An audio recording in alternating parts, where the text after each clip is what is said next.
Hi, everybody. Thanks for joining us here at OnPoint Mentors.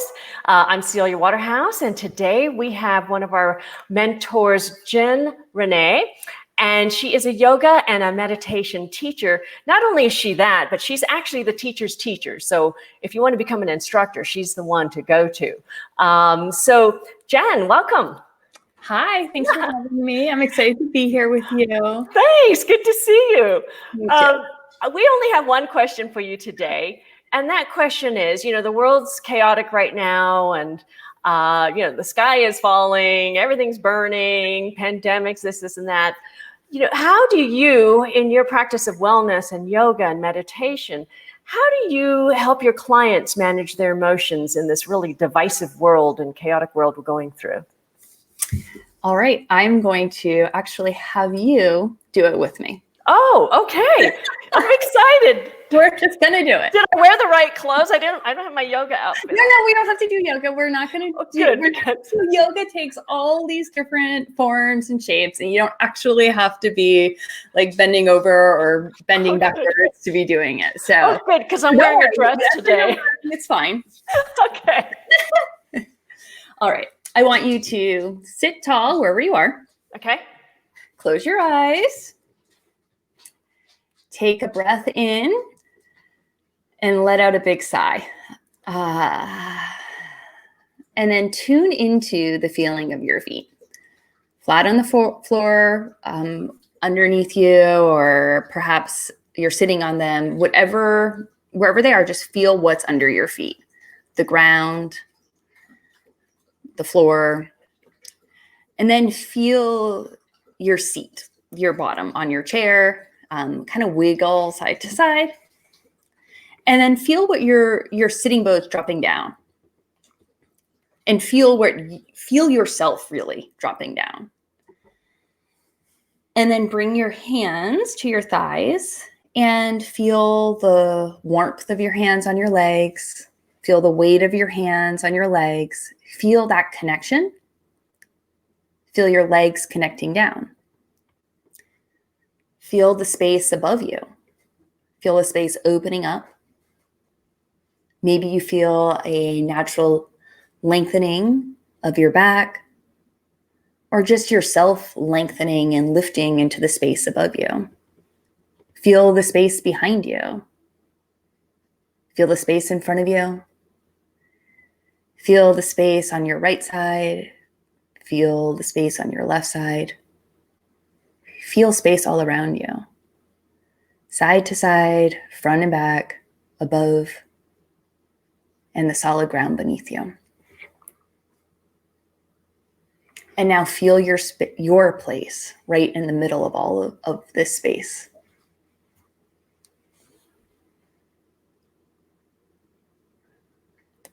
Feel the ground support you.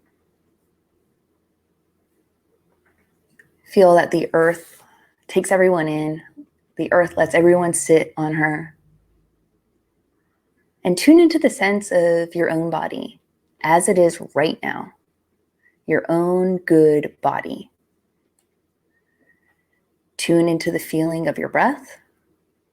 Your breath just as it is. It's so amazing. It's so powerful. It's so full. Every breath is a little bit different. Notice that. Take one more full breath. Exhale fully. Inhale. And then open your eyes. Oh my God. I feel like I went on some vacation. And having you in my ears, because I have these earbuds in here, I'm like, ooh, in this little trance.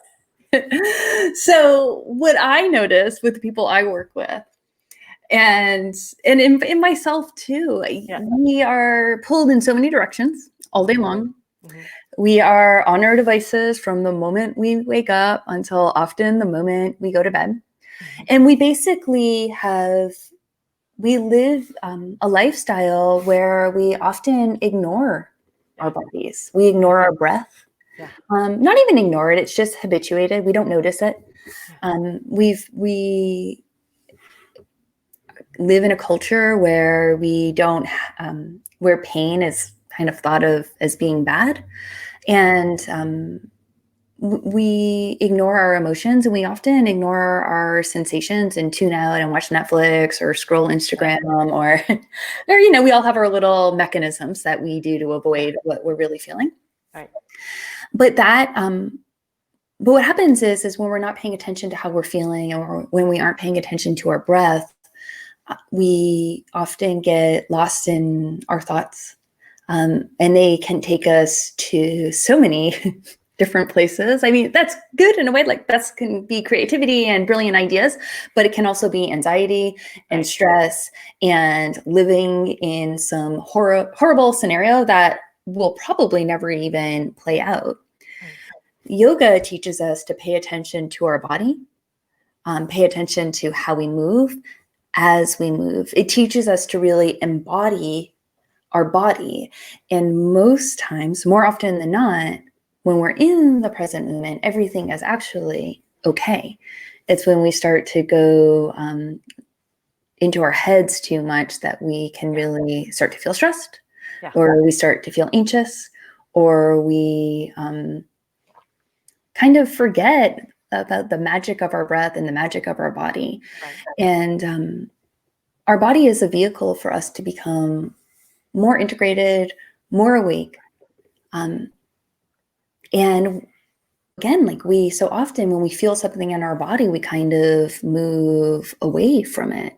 And with yoga and mindfulness practices, you move into it. So for me, to move into the body, it helps me regulate my mood, and it balances the rest of my day out. It gives me greater perspective. How often should one be practicing yoga? Is it a daily thing? Is it several hours, is it 3 times a day? Is it a once a week, go to the class? Or here's the thing. This is the tricky part. Is that ultimately you're kind of always practicing it, right? But that's like, so you do it on the mat or you do it on the cushion, and it can be, and I think that this really is the important thing. It's that so many people who I work with are, go-getters, they're type A personalities, they're super accomplished. And so the idea of just kind of doing a little bit of something doesn't sit well with people all the time. Right.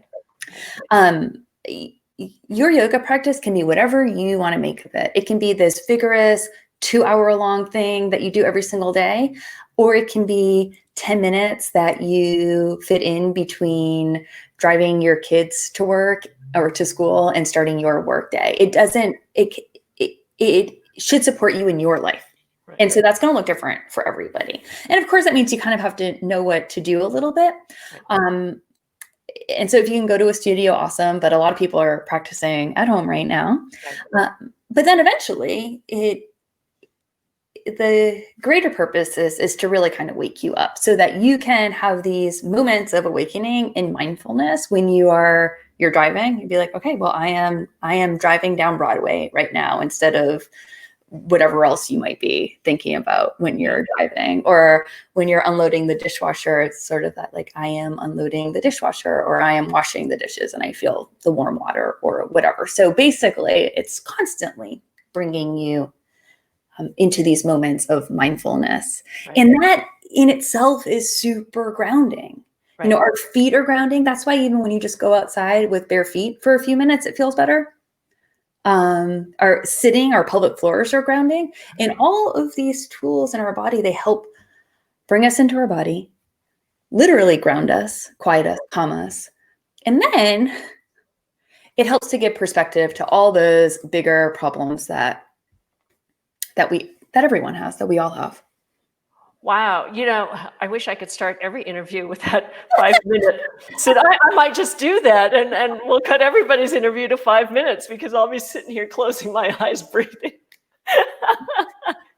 But Jen, that was just fabulous. Very simple, but very sage advice, very wise, and very simple to use every day. Simple. That was it. That was yoga right there. You don't need much time. You don't need a lot of space. You don't even need to change your clothes. Good. I'm glad you didn't have me trying to touch my toes. Anyways, I want to get you on the mentor spotlight interviews that we're having on Wednesdays at our OnPoint Mentors, the Ask a Mentor group. So we'll have to schedule that in soon. Yes. Thank you for your wonderful advice. I feel like I've been on holiday. Thank you. Bye.